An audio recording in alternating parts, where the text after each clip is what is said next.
اور سور پھونک دیا گیا اور آسمان پھٹ گیا اور جب سورج لپیٹ دیا گیا۔ اگر آپ قرآن مجید کا گہرائی سے مطالعہ کریں اور اس کی زبان اور اس کے گرامر پر پوری توجہ دیں تو آپ کو ایک جگہ آ کر گرامر کا ایک ایسا انوکھا انداز ملے گا، ایک ایسا گلچ جو بظاہر عام انسانی عقل کو بالکل سمجھ میں نہیں آتا۔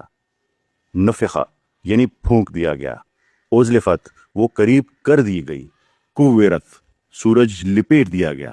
جب اللہ تعالیٰ اس کائنات کے حتمی انجام، ستاروں کی تباہی اور قیامت کے دن کا ذکر کرتا ہے تو وہ ان کے بارے میں ایسے بات نہیں کرتا جیسے یہ مستقبل میں ہونے والے واقعات ہوں۔ اللہ تعالیٰ ان کے لیے ماضی یعنی پاسٹ ٹینس کا صیغہ استعمال کرتا ہے جو انتہائی حیران کن ہے۔ ذرا ایک لمحے کے لیے اس پر غور کریں۔ ایک ایسی کتاب جو 1400 سال پہلے نازل ہوئی، وہ دنیا کے اختتام کو ایک ایسے واقعے کے طور پر کیوں بیان کر رہی ہے جو گویا پہلے ہی گزر چکا ہے؟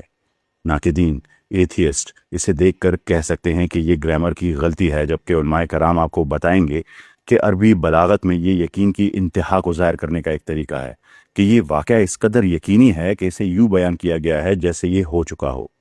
یہ لنگوسٹکس اور گرامر کی دلیل اپنی جگہ بالکل درست ہے، لیکن الفاظ کی گہرائی میں ایک اور بہت بڑی اور حیران کن حقیقت چھپی ہے۔ اس ہوش ربا تصور کو پوری طرح سمجھنے کے لیے ہمیں گرامر کے روایتی اصولوں کو پیچھے چھوڑ کر جدید ایسٹرو فزکس کی دنگ کر دینے والی، حیران کر دینے والی دنیا میں قدم رکھنا ہوگا۔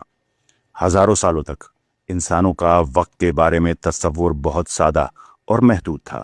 ہم وقت کو ایک کائناتی، نہ نظر آنے والی، بس ٹک ٹک کرتی ہوئی گھڑی سمجھتے تھے جو کائنات کے پس منظر میں چل رہی ہے۔ ہمارا ماننا تھا کہ زمین پر گزرنے والا آپ کا ایک سیکنڈ کہکشاں کے دوسرے کونے میں پھٹنے والے کسی ستارے کے ایک سیکنڈ کے بالکل برابر ہے۔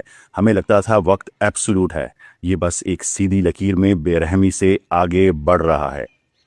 لیکن 1905 میں پیٹنٹ آفس میں کام کرنے والے ایک کلرک البرٹ آئنسٹائن نے اس وہم کو ہمیشہ کے لیے توڑ دیا اپنی تھیوری آف ریلیٹیوٹی پیش کر کے۔ تھیوری آف ریلیٹیوٹی کے ذریعے آئنسٹائن نے ثابت کیا کہ وقت کوئی غائب یا ایبسٹریکٹ چیز نہیں ہے۔ وقت دراصل ایک فزیکل فیبرک ہے، یہ خلا کی جو 3 ڈائمنشنز ہیں یعنی لمبائی، چوڑائی اور گہرائی کے ساتھ بنا ہوا ہے اور مل کر ایک 4تھ ڈائمنشن جال بناتا ہے جسے ہم سپیس ٹائم کہتے ہیں۔ اور چونکہ وقت ایک فزیکل آبجیکٹ ہے، اسی لیے یہ بالکل کسی مادی چیز یعنی کپڑے کی طرح برتاؤ کرتا ہے۔ اسے کھینچا جا سکتا ہے، اسے موڑا جا سکتا ہے، شدید کشش ثقل یعنی گریوٹی اور انتہائی تیز رفتار کے ذریعے اس میں بگاڑ، چینجز پیدا کی جا سکتی ہیں، سلو یا فاسٹ کیا جا سکتا ہے۔ یہ کوئی بلیک بورڈ پر لکھی ہوئی محض ایک حسابی تھیوری نہیں ہے، یہ ایک ثابت شدہ سائنسی حقیقت ہے۔ 1971 میں سائنسدانوں نے ایک مشہور تجربہ کیا جسے ہافیل کیٹنگ تجربہ کہتے ہیں۔ انہوں نے انتہائی حساس ایٹامک واچز یعنی ایٹامک گھڑیوں کا وقت بالکل ایک جیسے سیٹ کیا، دونوں کو بالکل ایک وقت پہ کھڑا کر دیا۔ ایک گھڑی کو زمین پر رکھا اور باقی گھڑیوں کو کمرشل ہوائی جہازوں کے ذریعے دنیا کے گرد چکر لگوایا ہائی سپیڈ پر۔ جب جہاز واپس اترے تو اڑنے والی گھڑیاں زمین پر رکھی ہوئی گھڑیوں سے پیچھے رہ چکی تھی، چونکہ انہوں نے خلا میں تیزی سے رفتار سے سفر کیا تھا، اس لیے ان کے لیے وقت حقیقت میں آہستہ گزرا تھا، یعنی وقت ڈفرنٹ گزرا تھا۔ وقت کوئی یونیورسل کانسٹنٹ نہیں ہے، یہ ریلیٹیوٹی پر مبنی ہے، یہ ریلیٹیو ہے، یہ ایک فزیکل ماحول ہے جس کے اندر سے آپ اس وقت سفر کر رہے ہیں۔ وقت کی اس حقیقت کو عام انسانوں کے لیے کرسٹوفر نولن کی ایک بہت خوبصورت فلم ہے جس کا نام ہے انٹرسٹیلر نے انتہائی ایک بہترین انداز میں پیش کیا ہے۔ نولن نے اس فلم میں سائنس کا محض اندازہ نہیں لگایا، بلکہ انہوں نے ڈاکٹر کپ تھورن ہیں جو نوبل وننگ فزسسٹ ہیں، ان کے ساتھ مل کر کام کیا۔ یہ فلم ہمیں بصری طور پر دکھاتی ہے کہ جب وقت کی اس چادر کو اس کی آخری حدوں تک کھینچا جاتا ہے تو کیا ہوتا ہے۔ اس سپیس ٹائم فیبرک کی بات کر رہا ہوں میں۔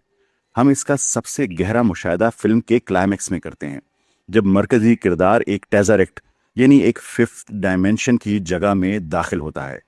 اس ٹیزریکٹ میں، اس 5th ڈائمنشن آبجیکٹ کے اندر وہ کردار اب وقت کے بہتے ہوئے دریا میں قید نہیں رہتا۔ وقت اب کوئی ٹک ٹک کرتی گھڑی نہیں رہا، وہ ایک فزیکل پلیس بن چکا ہے۔ آپ یعنی اس میں ایک جگہ سے دوسری جگہ جا سکتے ہیں۔ وہ ایک ایسے ملٹی ڈائمینشنل کمرے میں تیر رہا ہے جہاں سے وہ اپنی بیٹی کا بیڈ روم دیکھ سکتا ہے۔ لیکن وہ صرف خلا یعنی اسپیس کے پار نہیں دیکھ رہا، وہ وقت کے پار بھی دیکھ رہا ہے۔ وہ بیک وقت اس کمرے کے مختلف حصوں میں اپنی بیٹی کا ماضی، اس کا حال اور اس کا مستقبل دیکھ سکتا ہے ایک ہی وقت میں۔ وہ محض چند فیٹ دائیں یا بائیں تیر کر تاریخ کی دہائیوں میں سفر کر سکتا ہے۔ ایک ہائر ڈائمینشنل مخلوق کے لیے وقت بس ایک ایسا منظر ہے جسے وہ اوپر سے دیکھ سکتی ہے۔ پر ذرا رکے اور اس بات کی وسعت پر غور کریں۔ اگر ایک تھیوریٹیکل فزسسٹ اور ایک جدید سینما میتھمیٹکس کی مدد سے ایک ایسی ففتھ ڈائمینشنل بینگ کا تصور پیش کرتی ہے جو ہماری پوری انسانی تاریخ کو ایک فزیکل کمرے کی صورت میں سب تاریخ دے سکتی ہے، پاسٹ پریزنٹ فیوچر، تو ذرا اللہ تعالیٰ کی حقیقت کا تصور کریں، ذرا اس خالق کی حقیقت کا تصور کریں جس نے ان تمام ڈائمینشنز کو تخلیق کیا ہے، جس نے خلا، جس نے کشش ثقل اور خود وقت کو پیدا کیا ہے۔ یہاں آ کر فلسفے کا سب سے بڑا راز کھلتا ہے۔ اگر وقت ایک فزیکل اور مادی تخلیق ہے جو فزکس کے قوانین کا پابند ہے، تو وقت کا خالق کبھی بھی اس وقت کے اندر نہیں ہو سکتا۔ اس خالق کا اسپیس ٹائم کی اس فزیکل چادر سے مکمل طور پر باہر ہونا لازمی ہے۔ ذرا کائنات کو ایک بہت بڑے اور طویل ناول یا بک کی طرح سمجھیں۔ اگر آپ اس کتاب کے اندر موجود ایک کردار ہیں تو صفحہ نمبر 100 سمجھ لیں کہ وہ آپ کا پریزنٹ ہے، حال ہے۔ تو پھر صفحہ نمبر 50 آپ کی تاریخ یعنی پاسٹ ہوا، اور صفحہ نمبر 300 آپ کا وہ مستقبل، وہ فیوچر ہے جس کے بارے میں آپ کچھ نہیں جانتے۔ آپ اس کہانی کو صرف ایک وقت میں ایک لفظ اور ایک دھڑکن کے حساب سے ہی محسوس کر سکتے ہیں۔ یہ ہے ہماری مثال ٹائم کو سمجھنے کی۔ لیکن اللہ تعالیٰ اس کا مصنف ہے، اس کا آتھر ہے، وہ مصنف جس کے ہاتھ میں یہ مکمل کتاب موجود ہے۔ وہ اس کتاب کی جلد یعنی اس کی بائنڈنگ سے باہر ہے۔ اس مصنف کی نظر میں صفحہ نمبر 1 کا پہلا جملہ اور صفحہ نمبر 300 کا آخری تباہ کن نقطہ بالکل ایک ہی لمحے میں موجود ہے۔ جب اللہ تعالیٰ قرآن میں کائنات کے اختتام اور قیامت کے دن کا ذکر کرتا ہے تو وہ ایک ایسی حقیقت بیان کر رہا ہے جو اس کے وقت اور ڈائمینشن سے آزاد نقطہ نظر ہے، یعنی ایک ٹائم لیس پرسپیکٹو سے پہلے ہی ایک مکمل شاہکار ہے۔ اس کے نزدیک سور پھونکا جا چکا ہے، ستارے بکھر چکے ہیں، یہ سب ہو چکا ہے کیونکہ وہ سب کچھ ایک وقت میں دیکھ رہا ہے۔ اس لیے جب آپ قرآن مجید میں وہ آیات پڑھیں، جب آپ کائنات کی تباہی کو صیغہ ماضی یعنی پاسٹ ٹینس میں لکھا ہوا دیکھیں، تو یہ جان لیں کہ آپ کوئی گرامر کی غلطی نہیں پڑھ رہے، آپ کوئی ایسی زبردستی کی اسکرپٹ نہیں پڑھ رہے جو آپ سے آپ کا اختیار چھین لیتی ہے۔ آپ اس خالق کی ایک شاندار اور حیران کن جھلک دیکھ رہے ہیں جو بلاک یونیورس کے باہر تخت نشین ہے۔ ایک ایسا خالق جس کی مٹھی میں پورا کا پورا اسپیس ٹائم موجود ہے،